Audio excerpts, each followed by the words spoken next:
Hey folks, facts. Hey folks, it's your pal Mike Shea from slyflourish.com and twitter.com/slyflourish here with another episode of Sly Flourish's Lazy DM Prep. This is a weekly show in which I use the steps from Return of the Lazy Dungeon Master to prepare for my weekly D&D game. In this case, I am running the campaign adventure Ghosts of Saltmarsh, and in particular running the adventure The Sinister Secrets of Saltmarsh. I want to thank my fine patrons at patreon.com/slyflourish for making shows like this possible. They help cover all of the expenses in running this show and in running the website, the Sly Flourish website, and in everything else. So thank you very much. If you would like to help support the show, you can do so. There is a link down in the show notes. During our game preparation today, we will be using the 8 steps from Return of the Lazy Dungeon Master. If you are not familiar with these 8 steps, there are links in the show notes below to both a sample of the book, Return of the Lazy Dungeon Master, that includes the description of the 8 steps, as well as a single video and a series of videos that covers each of the 8 steps in detail. That way I don't have to go over them all the time. Return of the Lazy Dungeon Master won the Gold Ennie for Best Electronic Book just 2 nights ago. I couldn't be happier. I'm very excited. Thanks to all of you fine folks who took the time to go and vote for the book. I really appreciate it. It makes a huge difference, and I couldn't be happier. It was very, very exciting. It was a complete shock to me. I actually found out I was sitting here playing Assassin's. For some reason I thought the Ennies were on Saturday. And I was sitting here playing Assassin's Creed Odyssey, and I got a text from one James Intercasso who said, "Congratulations!" It was like, "Holy cow!" I totally didn't know, so that was very exciting. Anyway, thanks to everybody for making that happen. What other news do I have? I think that's about it. So I think we can go straight into it. Today in my Ghosts of Saltmarsh game, we are just beginning the adventure, the whole campaign adventure. It is our session 1. If you happen to watch last week's show, you will have seen the video I did for session 0. And if you saw the show before that, it was actually like a session -1 where I had a whole other time to sort of really dig in and prepare for my Ghosts of Saltmarsh game. So last week we had a session 0. We engaged in the session 0, which is really interesting. We'll talk about the outcome of that engagement now, and then talk about how to prepare for the first actual episode of the game. So let me just go straight to my show notes. There are my show notes. These include all of the characters. So the way a session 0 works, why don't we jump real quick, and we'll just look at what Return has to say about session 0 and see how we did. Session 0 is on, let's see, it's like running a session 0, chapter 17. So running a session 0, we describe the world, we manage the expectations for the campaign, talk about what we want. We try to tie the characters together. It was a little hard to do that, actually. I think we spent some time. The nice thing is we had like 3 hours to do it, so we eventually got it done. But it was actually a little hard to kind of get all the characters tied together. It wasn't as clean as I would like, but on the other hand, there's a lot of people really dug their characters. So tying the characters together, and then guiding the characters towards cooperative adventure. That also, again, not perfect, but, I think good enough. And everybody there are familiar D&D players, so they know why we're sitting at the table. There wasn't any weird, like, well, my character doesn't want to hang out with all you guys. I don't know why I'd be doing any of this. There isn't anything quite like that. But it was still a little difficult to sort of get all the characters connected together. So we conducted that, and I think it worked rather well. Some players came with more backstory to the session than others. That can be good and bad. I would love it if the players kind of came fresh or very vague ideas rather than real specific ones. I think the more specific their ideas are before the session 0, the harder it is for them to then change those set guidelines. They already got like a hard thing in their head, and then to try to make it malleable again so that you can bring other characters in, bring story elements in is a little hard. It's easier when they say things like, well, I know that my parents were killed on a shipwreck. You're like, okay, perfect. Like, that's nice and open. What shipwreck, where it occurred, when it occurred. If that's all fluid and flexible, then we can tie that to things like some of the other adventures that we've got going on. So let's take a look. Step 1 of the 8 steps is to review the characters. And that's perfect for this because the characters was pretty much everything that we spent our time on in our session 0. So we have the characters. There are 6 characters. Mac, who is played by Jerry, who's a Goliath grave cleric. He was a smuggler from the jungles of Monmerg, one of the, which is, I guess, a jungle in the Greyhawk, the Greyhawk realm. I'm not super familiar with Greyhawk, and he's a worshiper of Wee Jas, who's sort of the god of the dead. He works for Kbreb Shenker at the Empty Nest, which is the seedy bar in Saltmarsh. And Anders Solmor, who is the noble, he's the young noble whose parents were killed. He likes to frequent the Empty Nest because he kind of likes to get down there with the people. He sort of likes to see what that's like, and he likes to slum it from time to time. But Mac always kind of took care of him. And he used to be a formal smuggler for the Blacksspire Confederacy, which broke up, and he has a red skull tattoo on his head. So he's the one that's got quite a rich backstory. But I think all that backstory worked. That he's been working as this, working as a bouncer at the Empty Nest, the one most likely to hurl people over the side. We have Bleth. Bleth is played by Juliet, who is a human paladin of Procan. And an ink black whale ate her parents. She has a whale ate my parents background, which we found on Twitter, and that worked out really well. She actually was so distraught by this, and following the traditions of many, many people in old Saltmarsh, she threw herself off of the drop. But Skyler, who is an Aarakocra storm cleric, caught her and brought her back, at which point she was raised by Ferrin at the Temple of Procan, and that's how she became sort of a paladin of Procan. She's sort of a childhood friend of Skyler. She works in the dock ward. She's like an actual handler at the dock ward, like a supervisor at the dock ward. And she's a childhood friend of Anders Solmor as well. She knows Anders Solmor. And Anders' father was killed by the same whale that killed Bleth's parents. This is wrong. I don't know why I have children in there. So, and this, by the way, these two backgrounds, and I think we're going to try to figure out how to sort of tie it in the other one, and we'll dig into that. What if the whale attacks the ship and savages? Yes, right. That's exactly what we're going to do. Shh. Yeah, like I think whenever there's like baby krakens and stuff, it's going to be a whale, and I think it's like a Tharzadoon whale. No. Spoilers are cool. This is all about spoilers. Don't worry about it. I'm just making a note that if you are watching this show and you are playing in this adventure, you're going to get spoiled. So you better not. And hopefully my players are not in this channel, because we're going to be talking about what to do. They know better. They know not to go in this channel. They know they're ruining their own fun. Anyway, the connection, a spoiler for the show is that Anders Solmor is going to be kind of a key node in this campaign. I think when we talk about the single faction, I think the fact that they're all either friends or known acquaintances of Anders Solmor, or one generation out from Anders Solmor. So like Anders Solmor says, I want you to go, and they say, great, I'm going to bring my friend so-and-so. I think that's how this is going to play out. And that should have a real fun connection in there that we're going to talk about. Skyler is an Aarakocra storm cleric who knows Welgar Brinehands and spends a fair bit of time at the temple to Procan. And he saved Bleth from throwing herself off of the drop, and also saved both Dave and Corvel when they were washed ashore after their ship wrecked. So he's brought them kind of together. And again, he doesn't maybe personally know Anders, but through one generation, i.e. Bleth, knows Anders Solmor. Dave is a Triton monk and fisher. This is played by Jay. And he saved Corvel during a fishing expedition in which Corvel was nearly killed, and brought Corvel to Welgar Brinehands, who saved his life. So Welgar is sort of another node. I think there's the two main NPCs are going to be Welgar Brinehands. If I'm starting to draw circles around this, I think Welgar Brinehands is one, and Anders Solmor is another. And I think that could have an interesting effect. Brought Corvel to Welgar Brinehands, who saved his life. And Dave, because he's a Triton, knows about an area in the ocean that is shunned by the ocean dwellers, known as the Endless Nadir. It is a section of the deep ocean that seems to be like a tear in the fabric of the world, and he doesn't go there. I think that is pretty wild, and it's going to be a fun one to play off of later on. Then there's Thirvan. Thirvan is a half-elf sea storm sorcerer. You can see storm, a lot of sea people, a lot of storm people, who served on the same pirate ship as Mac before.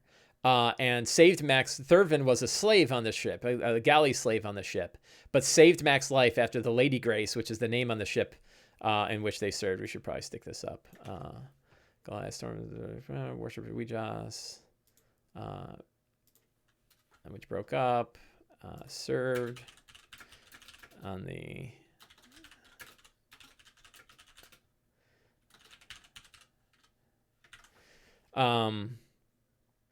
I respect the Dex Wiz classes with the Strength Con Charisma class race. Yeah, right. They don't always. Yeah, not everything is picked out perfectly, which is nice. That's an interesting. Yeah, I have feelings about that.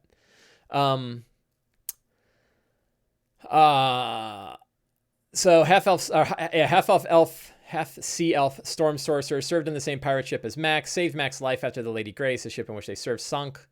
Was the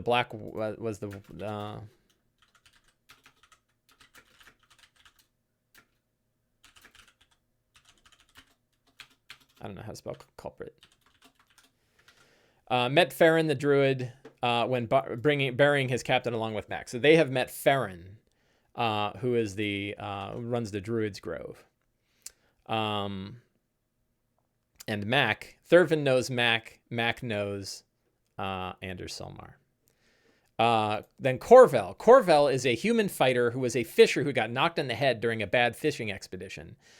He was saved by Dave and healed by Welgar Brinehands. He proselytizes the god Zygag, who came to him when he was knocked in the head. He and Dave both served Ida Oland, and Ida pays Dave a stipend to take care of Corvel. So Corvel's not exactly able to take much care of himself, but he does spend a lot of time wandering around the town proselytizing about Zygag.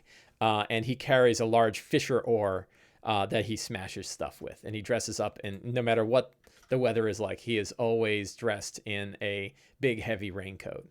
What if the whale was a sea druid in service of the Slods? I'm actually Gilblix. I think that the whale is going to be tied to the aboleths who live in the Endless Nadir.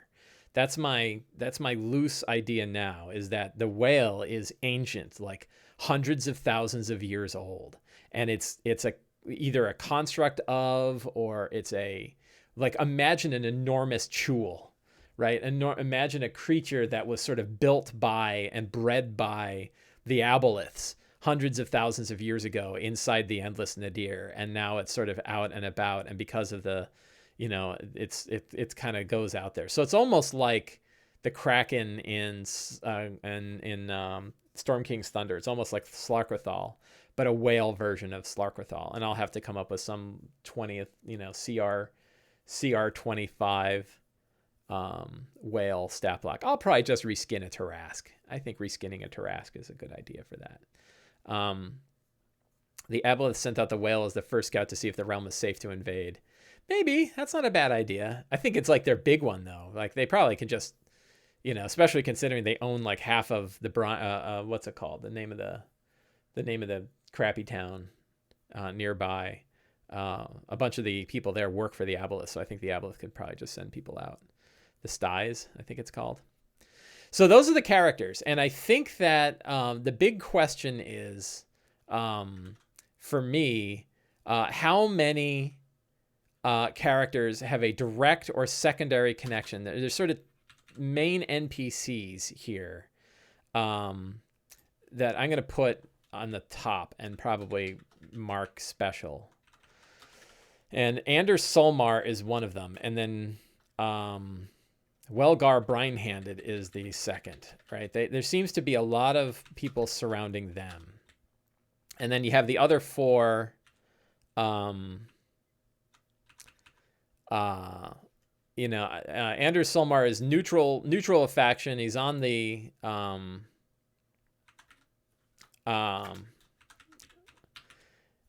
neutral faction. He's on the committee in the, what do they call it? The council, right? I'm going to add council member to everybody's watching me cut and paste. I want to mark the council members because I think that's going to matter. So Anders is a direct friend with Mac and Bleth. I don't know that the other ones have a direct connection. Is that the only two? I know Mac and Bleth both know Anders. Skyler does not. Dave does not. Except I think Dave and Corvell. I think Dave and Corvell might.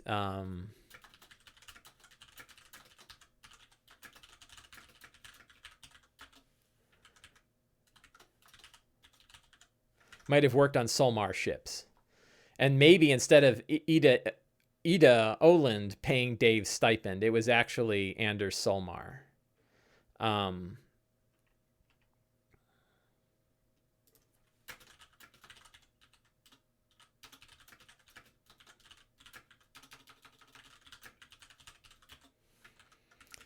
don't know how to spell stipend either.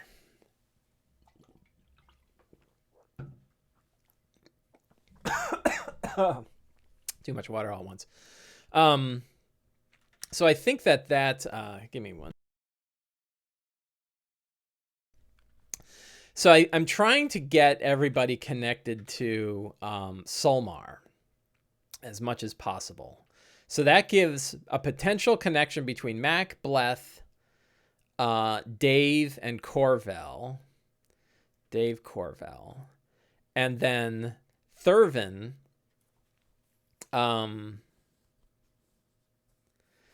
Thirvan knows Mac. And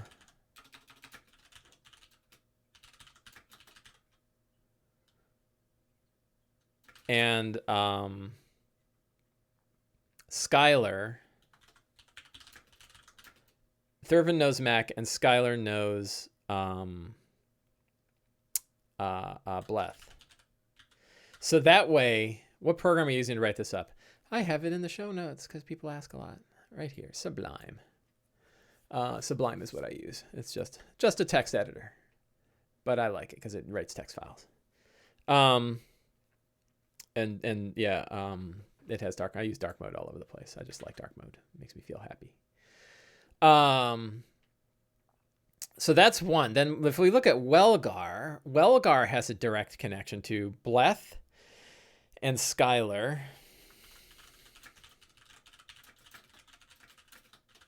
I'm frankly be surprised if any editor that regularly does code does not have a dark mode, because coders tend to like dark. I presume, given that the best coding applications I've seen all have a dark mode. I have a feeling that coders who sit staring at terminal windows all day long like dark mode.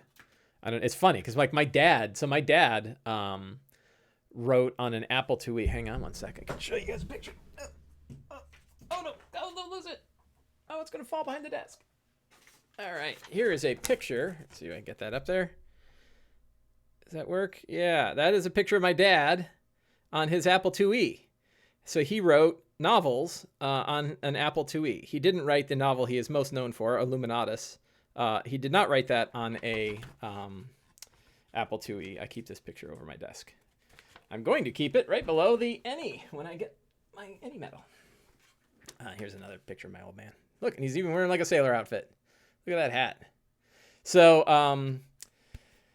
my dad used to write on an Apple IIe and only had a monochrome monitor. That's why he has two monitors on that desk, if you saw in that picture. And one of them is a green and black monochrome monitor. That was the only way you could write. And they had color monitors, but the resolution was really terrible. The contrast was awful.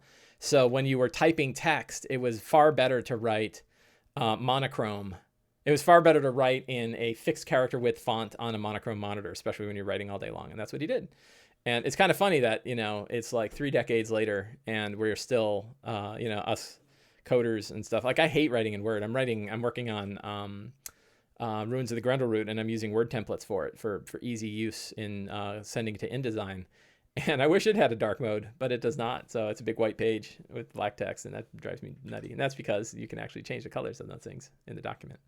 Anyway, enough of that. So Welgar directly knows Bleth and Skyler and Mac and Corval, right? Or Dave and Corval. Dave and Corval. Bleth, Skyler, Dave, and Corval. And that means Mac, Mac and Thirvan, they don't necessarily know. They know Ferrin, but not, they don't have a direct connection or even really a one-off connection between Welgar. But I think that there could be some interesting things there. So we'll see. Yeah, so I'm just trying to get connected to the NPCs because I think that the starting scene. So okay, those are the characters, and that generating those 6 characters the way they are, that was our session 0, and it was fun. It was a really good time. The players seem to enjoy it. It's a really relaxed session. I always feel like I don't know what's happening. Are people having fun? I don't know. So it's a little tough. It's not like running any other session. It's not like running a session like we're going to run today.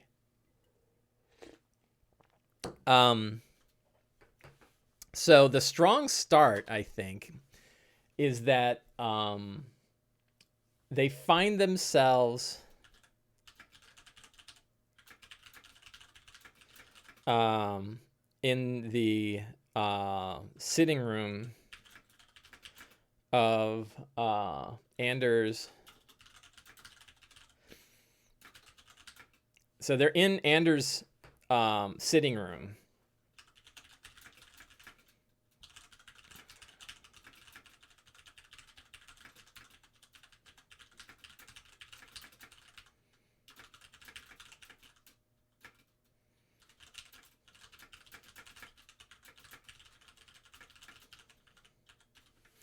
So they're sitting in the sitting room, and Anders Solmor is explaining to them, and his servant is serving tea.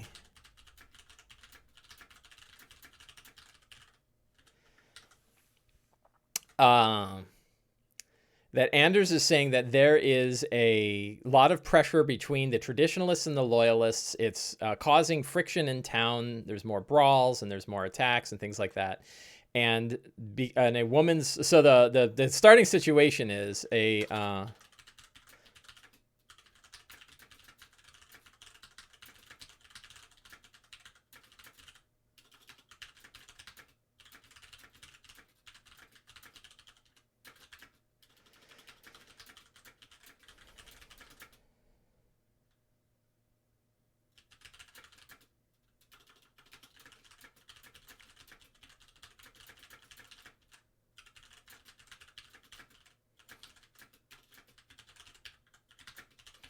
So here's the central seed, right? And I introduced this seed at the end of the game, which is that a woman's body washes up on shore. The characters got a chance to investigate it. They found that she was bound. She was in relatively good condition. She wasn't emaciated, or it looks like she had been fed and everything like that. So she wasn't, but she clearly looked like she was dressed in prisoner's garb, like bad canvas clothes. And she had marks on her legs and arms, on her wrists and ankles, that made it look like she had been bound. But the binds weren't there, and she had drowned. And the last time that she was seen, she and her brother both were going to the haunted mansion in order to acquire the alchemist's gold. That was their plan. We're going to go to the mansion and get the alchemist's gold. And he was never seen again. 2 weeks later, they'd never seen again, and they figured, who knows? They probably got scared and ran. Who knows what they did? And but then her body washes up on shore. So that's the hook. And because the body is dressed in prisoner's garbs, the loyalists are saying, see, it's clear that slavery still exists and that the pirates are still at work. And the traditionalists are like, no, the last thing in the world we need is a bunch more freaking knights and armored guys running around here shaking up everybody. So the council gets together and argues about it. And the deciding vote of the council is Anders Solmor, who says, I know some people, and they're independent. And hi, Tilda de Wilda. Welcome. I am well today. Thank you. I hope you are well. And we are going to... So I want an independent party, one who is not either tied to the Loyalists or Traditionalists, to go up there and find out what's going on so that we can get a clear view of what's happening. And Anders is going to be sitting with them in his sitting room and explain that to them. That, like, the reason why I chose you, and I'll give you some money up front. You each get 25 gold. I'm giving you 25 gold for your initial expenses up front, so that you can engage in this mission for us. So that's the start, right? So scenes are meeting with Anders, travel to the mansion. One of the things I like doing the travel to the mansion is, like, all the other sort of villagers, the yokels, like to follow everybody. So you're going up to the mansion, huh? And they all get there until they see the mansion. They're like, oh, gotta go.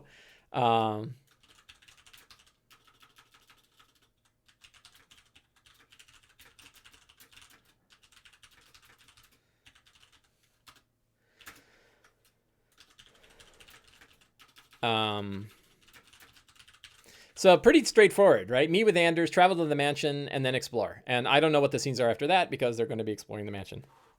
So we don't really need more scenes than that. So I'm stealing some secrets from last week. I think I had put these down already before the show. And this really just outlines the things that we talked about in the beginning. The woman's body washing up on shore. They went up to go get the alchemist gold. The man was not seen again. These aren't really that secrets. So I think we're just going to dump these, because I don't really need them. So what is the secret?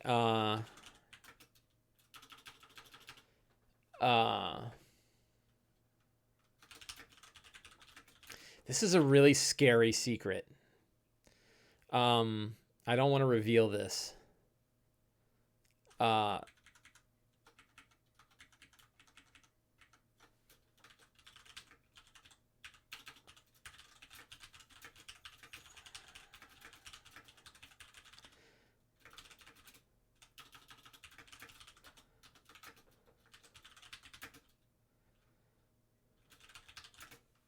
Anders' butler. I almost don't want to write it down, right?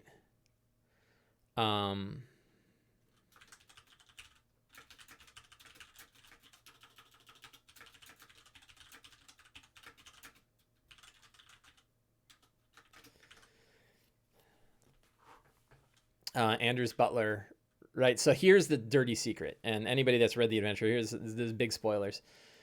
Anders' butler, Skerrin, the drawback of D&D prep, right? Skerrin Wave Chaser, Anders' butler, is a secret member of the Scarlet Brotherhood.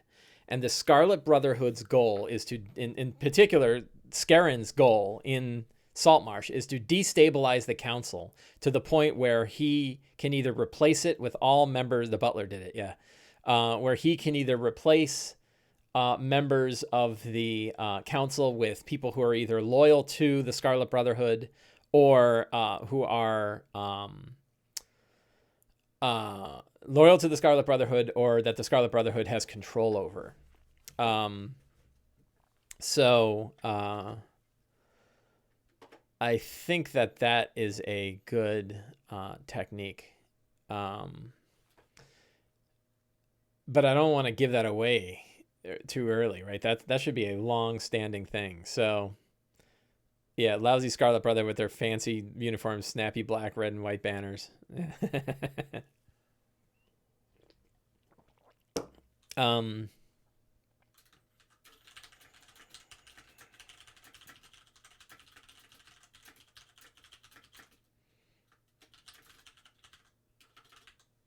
it called the Styes?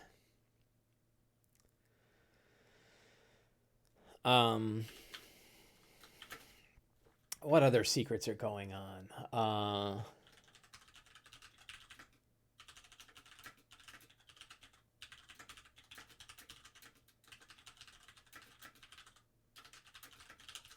These are some safer ones.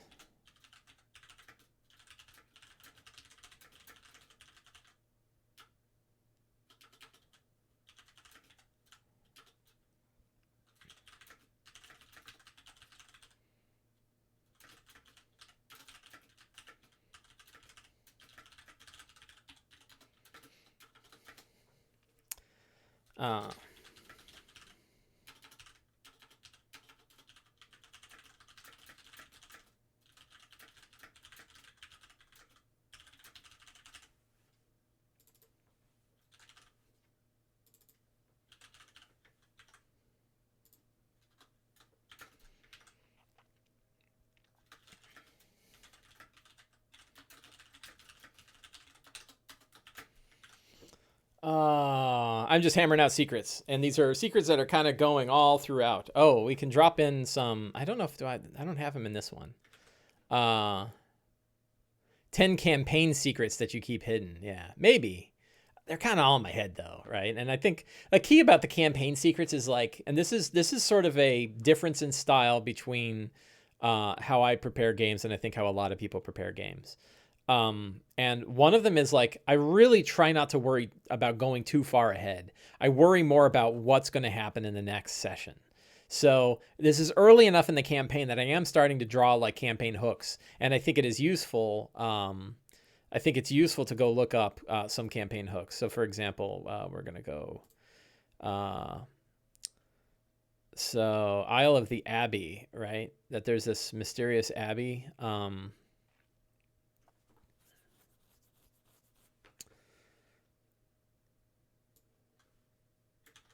So we can drop these like little hooks in here, and these are secrets that can reveal as the characters are wandering around town, right? And the nice thing is we can drop these in early.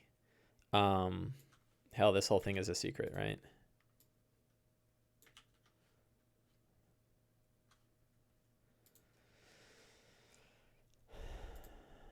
I think that's a nice.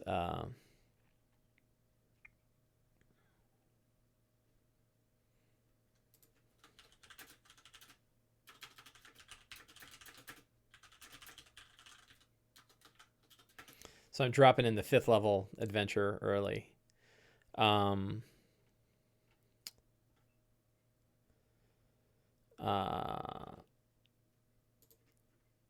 right, we have all these adventures, and kind of one nice thing is sort of dropping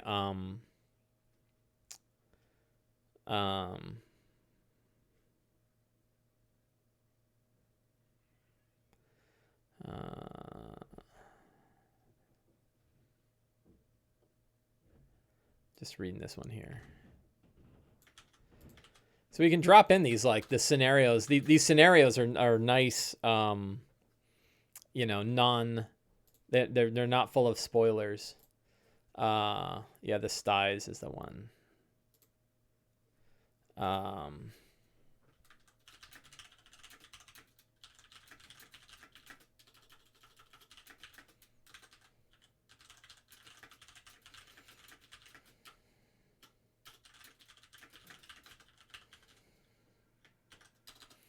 Lots of secrets. Lots and lots of secrets. And that the murders in the styes you can put like way at the end here. So these are campaign secrets, right? And these are all sort of hooks to kind of get people to connect to the rest of the adventures. The last one I think is Tamarot's Fate, right? Is it the only of the 8? Or there's 7. There's 7 adventures. And we have hooks for... So Secret of Saltmarsh is going to have all the hooks in it. But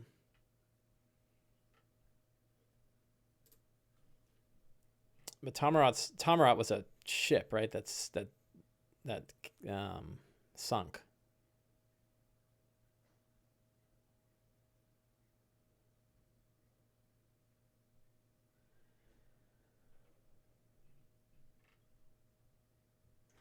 So we might replace the Tamarot with no, I guess maybe it's possible that the ship that Thirvan and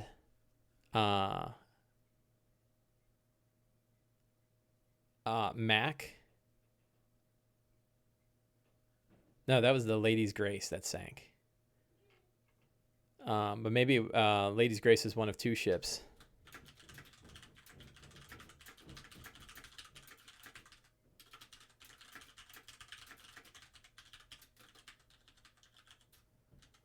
I'm not spelling that right.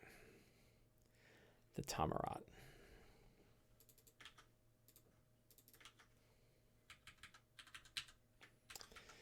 I'll have to work on that one.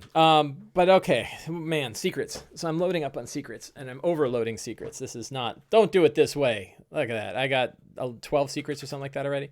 But what's some of the other ones?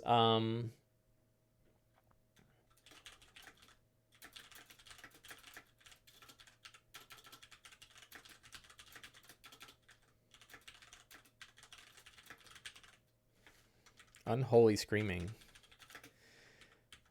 And seen strange lights dancing in the windows, right? That's a good secret.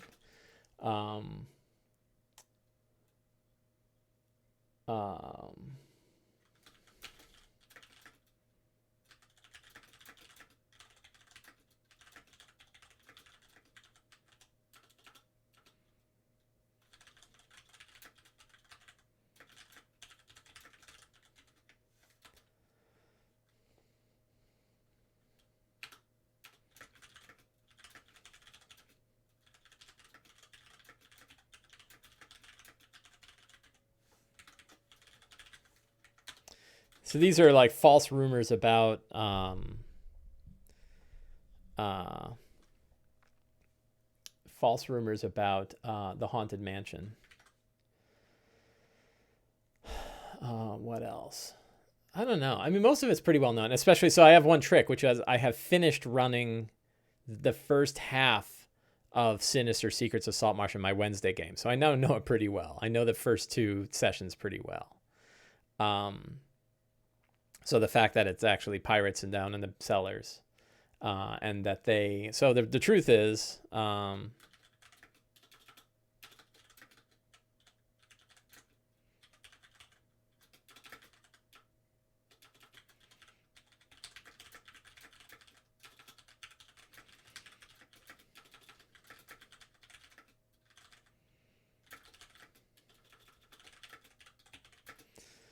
are the brother and sister? Did I put them down here? Yeah, the Gold Blades. Helvenia and Purnell.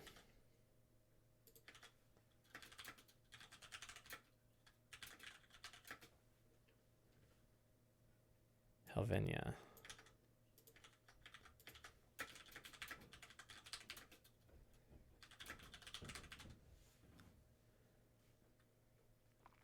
But she escaped and drowned from...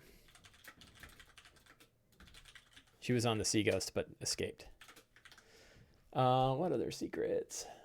What else about the house?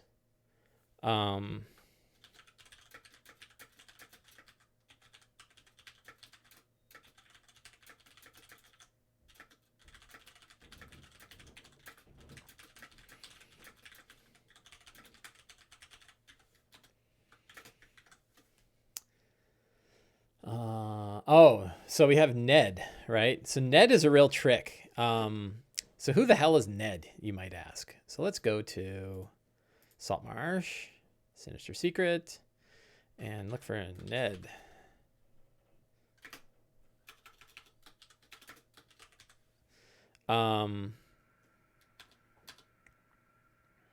Ned Shakeshaft. And he's an NPC. He's going to be an important NPC.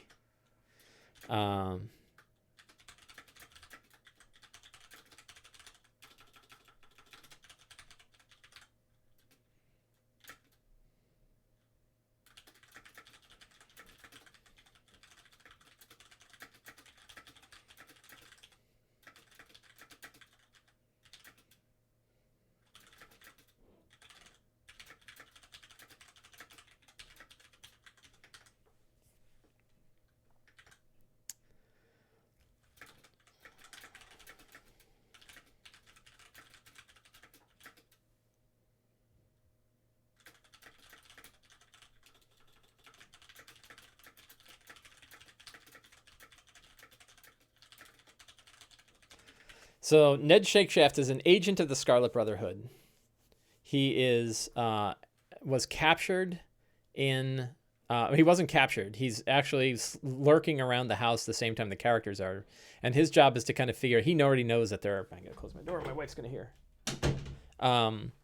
he knows that cats in here. The cats get upset if the door closes. He knows that there are pirates there, and his job is to kind of figure out like who these pirates are and see can he ally with the pirates and use them. Like they kind of met with him, and he's considering using them as a front, and says that he has connections in Saltmarsh who can make it easier for them to smuggle goods.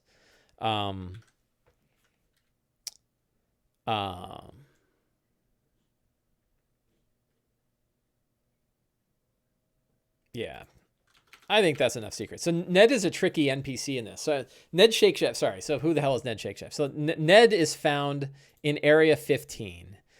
He is bound and gagged. He is a spy. And he binds and gags himself to make it look like he's been captured. But he gives the party bad information about things. He says, no, there really are like ghosts in the basement. And, you know, and in secret, he is working for... so here's the trick. He doesn't even know who he's working for directly. He only works with a masked man in Saltmarsh. The masked man has this weird way of clearing his throat. Clearing his throat whenever he tells a joke. And the character who has that is actually Gellin Primewater does that, tells jokes and clears his throat. But it's not actually Gellin. It's actually Skerrin, who's pretending to be Gellin disguised, you know, because he knows that Gellin is corrupt. So Skerrin is working a double angle in that way. Because, you know, the hard part is like, here's one of these tricky bits with D&D and a possible approach. And the tricky bit is Skerrin is smarter than I am. I'm not as smart as Skerrin is. Like Skerrin spent his whole life being a spy, and I have not. So for him to be able to actively be a spy, I have to cheat, which means he knows things. Like he's going to know more than he should actually know, just so I can make him smarter than he should be, or smarter than I should be, right? And that's really tricky, right? Because this is that 5 against 1 problem. I got 6 really smart players on the other side and me, and they're going to noodle things through easier than I can come up with a mystery. So it's hard. Mysteries are hard, and secrets are hard to keep secret for very long. And only if they just can't know it. Like, you know, as who was it that said the butler did it? You know, that's the problem, right? Like if I introduce this character at all, they're gonna be like, oh, he's the boss. He's the bad guy. Right. And that's really hard to do. So I'd actually like to steer their direction towards other people, and like steering it towards Gellin Primewater is a good one because he actually is corrupt. Right. And steering it towards their ally. They might think like, you know, I'm not sure I trust my Anders Solmor. Right. And that's true. Like maybe they shouldn't trust Anders Solmor. So, yeah, so I think one way that Skerrin can do this is like he's not on screen very much. You don't see him very much. The characters barely even know him. You know, I'll just refer to him as the butler, right? Like the butler comes in and serves you drinks, you know, takes your coats, and then Solmar comes in and says, "Hey, what's going on?" And then like, you know, I don't even give him a name. Like why would anybody even bother to learn his name? He doesn't want anybody to know his name, which means they don't know his name, right? I don't even bring it up. So I'm going to get rid of that secret because that shouldn't even be a secret that gets exposed. He's too smart for having a secret. Bang, right? It's tough though. It's really, I don't typically run like secrets like this because my expectation is they'll just get worked out. You know, and if they do, they do. Then he'll be like, yeah, you found me out. Maybe he escapes, right? And he's still around, you know, and they don't know where he is. He's somewhere inside the town, but nobody knows where, you know, and all kinds of stuff. Maybe the vampire gets him. Maybe he becomes a vampire hanging out in the town. You know, maybe he like runs to that crab shack and then the vampire turns him into a thrall. And now the vampire's got him, right? And the vampire's like, Scarlet Brotherhood. Maybe I can lead this group. You can do all kinds of fun stuff with that. So maybe it's okay if he gets exposed early. You know, and he gets away, right? Like maybe they don't, because if they try to ambush him on the spot and they're level 1 and he's an assassin, he's like, you know, bang, you're dead, and then, you know, runs.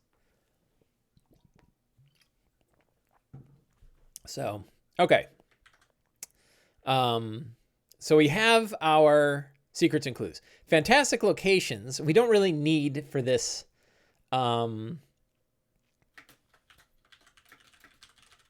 We don't really need because we have the adventure. That's why we buy the adventure. So we're not going to worry about fantastic locations. We have NPCs. We got a lot of NPCs here.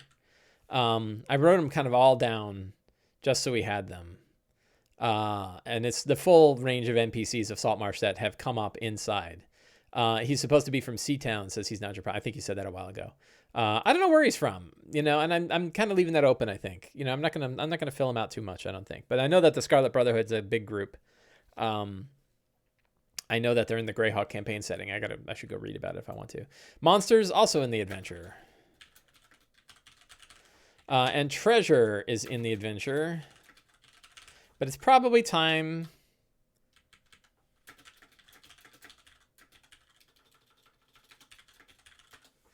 It probably is time to ask for a wish list too. So I might do that in email. But pretty much everything is set. One thing I'm going to do is I've got I mentioned it both last week and the week before that I printed out blueprint printings of all of the maps for this. So I have this map. This is the basement map, and I also have the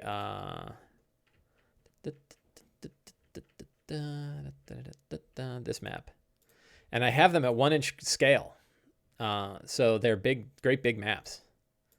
And I'm going to print those out and bringing an acrylic. I have a big acrylic sheet, and I'm going to bring that acrylic sheet with me so I can set it down and we can put minis right on it. So, yeah, so that'll be nice. For explorations like this, I think it's actually nice to have a map. This isn't really like a battle grid. It's, these are much bigger places, so it's easier. It still helps, particularly when they can like walk on a spot and the floor collapses. It's pretty good to have a map of the area. So yeah, I'm going to do that. What else? So I think that's it for the prep for the game. I think we're all set. I got a million secrets here. That's way too many secrets. Don't have this many secrets. What is that? It's like 20 secrets. This is too big. But, I'm still kind of filling out the rest of the world, and I don't know. They're in my head, so now they're down on paper. And then lots of NPCs. So this is big. This is a big, thick one. But I'll tell you, so I think I mentioned this last time, that just my read through and so far playing it, I really love this adventure. And I think the reviews of it have been very, very good. A lot of people I've seen on Twitter have been talking about how good it is. And I'm really enjoying it. So I'm really glad. So I thought let's see, another topic of interest that we could talk about at the end of the show here is Pathfinder 2. Pathfinder 2 just came out.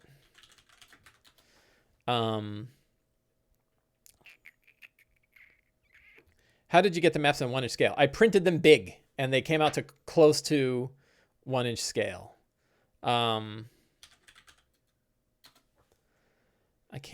It's pretty bad when I can't find like a Pathfinder 2 website. Next evolution in tabletop. Learn more. I want to learn more. Yeah, so there's a Pathfinder 2 just came out. So I got the maps on 1-inch scale by printing them at 24 by 36. I think they're great big maps. And so when I printed them out that big, they came out to close enough to 1-inch grid, close enough to a 1-inch grid. So that worked out pretty well. It's not perfect, but it's good enough that you can put a mini on it and figure it out. Let's see.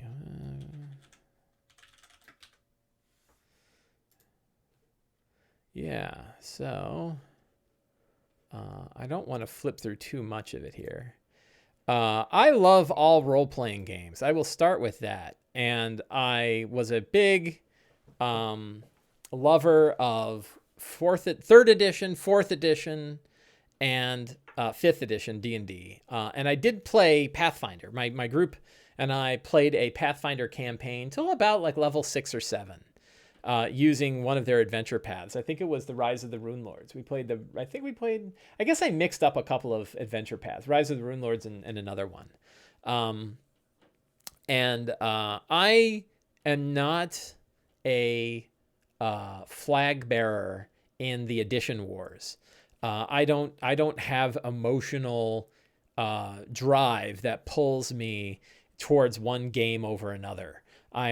I love role-playing games, and I play lots of them. I played Shadow of the Demon Lord and Fate and 13th Age and Numenera and all kinds of different game. I played Pathfinder and all the editions of D&D. I think I never really played first, but I played and I never really played much of third, but I played every other version. I played 3.5 of D&D. So when a new system like this comes out, I'm pretty excited about it because I just like to see this. I like to see this industry grow. And when one of the things I've brought this up in articles and stuff like that too, which is that we get to capitalize off of a great big investment when we buy these books. Like, think about Ghosts of Saltmarsh, right? And it costs, like, I think if you go to the store, it's $50, right? If you go to your local game shop, it's $50 to buy that hardback adventure, which is it's not cheap. That doesn't feel cheap. It's cheaper if you go to Amazon, but support your local game shop. I did. I bought my copy at that game shop. And I think it's like, I don't know what it is on D&D Beyond. $30 maybe, $25, something like that. And it's good on D&D Beyond. You get all those maps. But you think about the amount of money that Wizards of the Coast spent on that adventure, right? The freelancers they hired to clean it all up, the layout, all the artwork that they commissioned, all the maps that they commissioned from Dyson. Like, they got, some of the best people in this industry to work on that book. So, like, let's take a look at the credits real quick for Saltmarsh. I have a point to all this, by the way. And I know I only have 5 minutes left, so I better be quick. So we go to sources, and we go to adventures, and we go to Saltmarsh. And we go to credits. Where are the credits? There's credits here somewhere. I know you got credits here somewhere. There it is, credits. Yeah, so Mike Merles, Kate Welch, Wolfgang Bauer, James Intercastle, like all these guys, Steve Winter, right? And who are the editors on this, right? Lead editor, Kim Mohan, for crying out loud, right? Guys, an industry, oh my God. Kim Mohan, Scott Fitzgerald Gray, Michelle Carter. So you look at the people that they got to work on this thing. And these are some of the best people in this industry who helped put together this book that we're able to run. You can't get those people to come and work on your own stuff. So when you're homebrewing, it's just you, generally speaking. It's like you and a couple other people. It ain't these guys. Now, granted, it's tailored for you and your desires and your likes and your desires and likes of your characters or your players. So that's great too. But boy, you get a value when you spend $50 to get access to the brains of all of these people. Holy cow. Holy cow, that's a lot of people. So then let's extrapolate that out to Pathfinder, right? And it's like, for any edition of D&D, you look at like all the people that worked on this thing, and it's been underway for like 2 years they've been working on this, right? And it's a 600-page book. How big is this book? It's enormous. 628-page book. Look at the artwork we're seeing. Look at these big chapter pieces, right? Big, beautiful artwork, clean editing, good design, and a lot of game development work that went into it. So just to be able, and I think it was like $30. How much was it? It felt cheap. I remember I was like, well, shit. Yeah, I think it was, I get confused with rule books. Game Mastery Guide. Oh, this isn't out yet. That's not coming out yet. I'm trying to find the all products. Here we go. $14. $14 for the PDF, right? That's crazy. That freaks me out a little bit because, Fantastic Adventures is $14 and it ain't 600 pages long. So the amount of material you're getting for $14 is crazy. Now, okay, but we all have our, so I'm just happy to see that kind of energy going into anything in this industry. It's great. Now, Pathfinder, what I'm also really happy about with Pathfinder 2 is that it's not 5th edition. And a lot of people are like, oh, it's got a lot of 4th edition stuff. I mean, they grabbed ideas from everywhere, right? So what's cool about it is that they decided to go in a different direction than 5th edition went. And that means we have 2 games that are in the same general space. They're both role-playing games. They're both high fantasy role-playing games. They're both built on the bones of D&D underneath, right? But they took very different directions. And the direction of 5th edition is in the looser story, a relatively straightforward core, handbook, the player's handbook, rulings rather than rules, and a lot of DM empowerment, and a lot of focus on character things that aren't just combat. And then on the other side, you have Pathfinder 2, and I've only just glanced at it. Like I skimmed through the book and I read a few things about like some of the differences. But it is, a big, crunchy, high-power tactical game. And I'll give you an example. We'll look at like one monster here from the bestiary. And like I just kind of jumped into the bestiary and I was like, oh, let me pick these are they hyperlinked? I can't tell. I don't think they are. So the Balor, right? And I think that, so the Balor has like a stat block on here. And I'm like, talk about like no flat math. AC 45, right? Will save is plus 34. Down in the spells, where was like the spells? Divine innate spells, DC 44 on spells, right?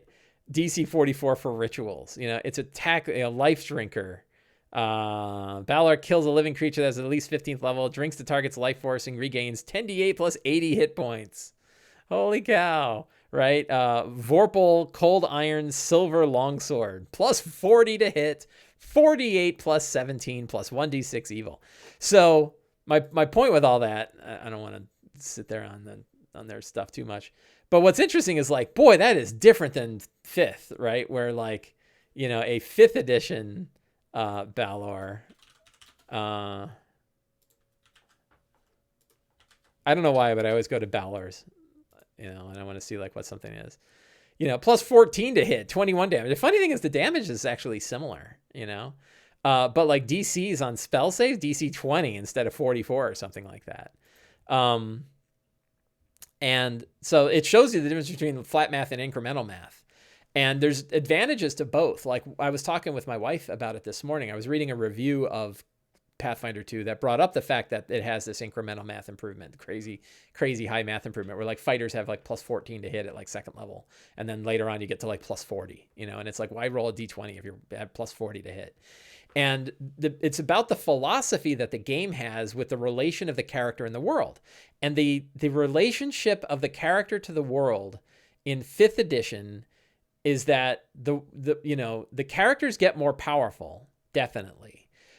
But they don't outscale the whole world. Like a kobold can still hit you, and thugs are still a pain in the ass, right? Thugs with their pack tactics, even if you're a paladin with an AC of 22, they're still going to hit you about a third of the time, right? And they get multiple attacks, and they only do about 6 damage each. But if you're piled on by a whole bunch of thugs, you're going to take a big pile of damage, right?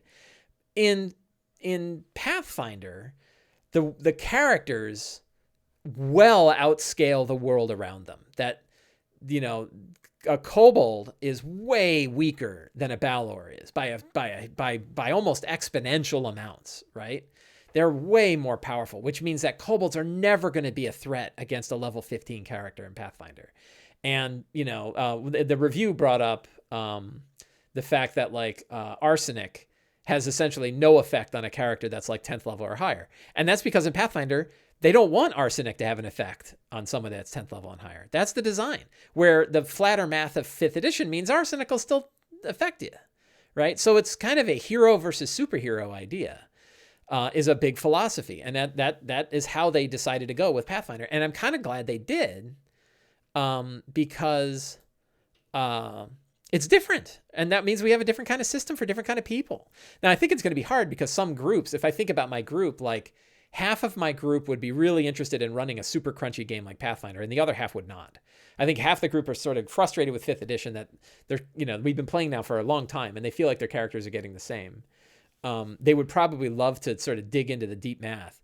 But boy, I look at it and I look at the modifiers and like the heavy use, and I think I'm just going to get overwhelmed by math, and I'm going to lose I'm going to lose track of the story in that, and I'm not going to have the flexibility that I feel like I have.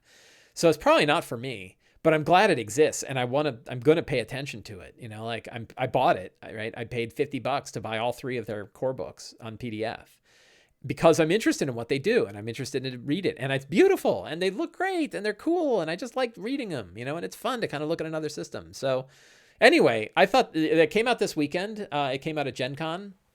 I'll be very interested to see how it's received. I don't expect that it's going to make much of an impact in 5th edition's huge rise. Like 5th edition is so big now. And I also kind of am interested to see how people who play Pathfinder 1 feel about Pathfinder 2, because I remember how people of 3.5 felt about 4th. And I mean, there's been enough of a warning about Pathfinder, and they did do a playtest. So I think a lot of people are,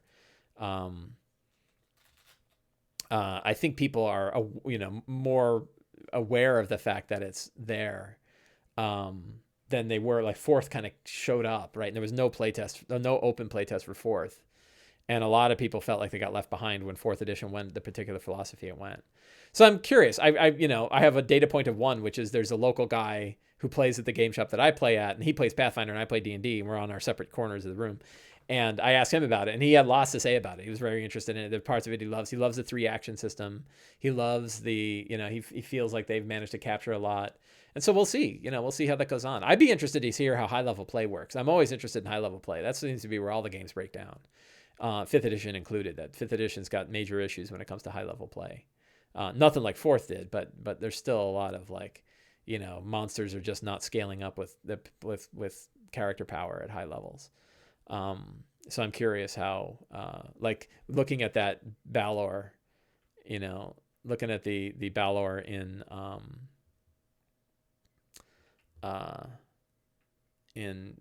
Pathfinder, what does it, looking at the Balor in Pathfinder, how does it scale when it's fighting a 20th level character? Another interesting thing is they have levels for their characters. And I think incremental math really, really helps with this.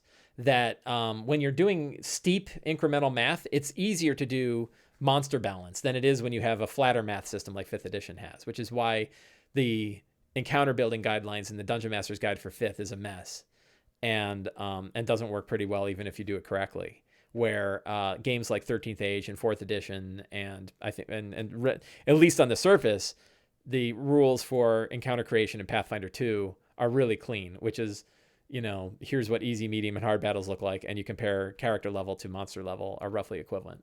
So it's pretty neat. Anyway, so I'm interested to hear how this goes. I'm keeping an eye on it. I'm a 5th edition guy. I'm gonna be playing 5th edition probably forever. I don't know about forever, but I don't see myself stopping, but I'm always interested in new things. I'm certainly interested to see a great investment in a new game system like this. This probably has to be the most amount of money that was spent on a new game system since 5th edition. So I'm very interested to see how it plays out. And I hope for good things. I hope we have a healthy marketplace for all these kinds of things. I'd love to play it. I would be very interested. If I had more time in my life, I would love to sit and play a small Pathfinder campaign just to see what it feels like. I did play the playtest when I was at the gaming convention, and it was interesting. And there are parts of it where I'm like, what? But hey, whatever. Who am I to judge? So very cool. Anyway, that is it for today's DM prep session. I'm 6 minutes over talking about Pathfinder. I hope you found today's show entertaining. I hope we learned a little bit. And next week, we will see how things go when my characters begin to uncover the sinister secret of Saltmarsh. So thank you all very much for coming, and I will see you all. Oh man, this whole time I didn't have my book up there. Look at that. I'm sitting here looking at the Balor and everything like that, and I never even brought it up on screen, which I guess is for the best. So you guys in chat are supposed to tell me, you're scrolling through a book that none of us can see. But there we are. Anyway, have a good week, and get out there and go play a role-playing game. Thank you very much.